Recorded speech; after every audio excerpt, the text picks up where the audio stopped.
odgovaraš na pozive? Vrati mi sladoled, ne smiješ se igrati s Natalijinom hranom, znaš Što to? je bilo, Nat? Nismo se vidjele 2 mjeseca i već si zaboravila svoje mjesto? Ne javljam ti se na pozive jer nisam tvoja asistentica. Osim toga, znaš što se dogodilo? Dobro, Nat, nitko ne bi trebao biti zlopamtilo, znaš? Osim toga, gledaj, vidiš li nešto drugačije? Imaš ruž. Dobro, da, osim toga, Nat, razmišljala sam baš puno. Jako mi nedostaješ i trebam te. Trebam te da budeš uvijek u mojoj blizini.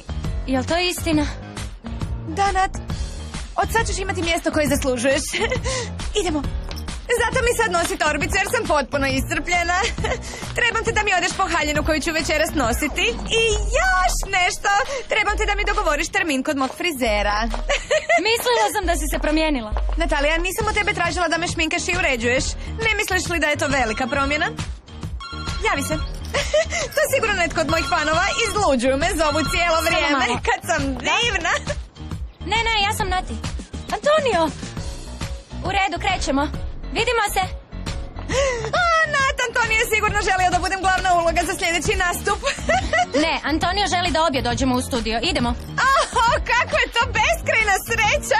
Ne mogu vjerovati, Nat, nastava još nije ni počela, a ja već imam toliko obaveza.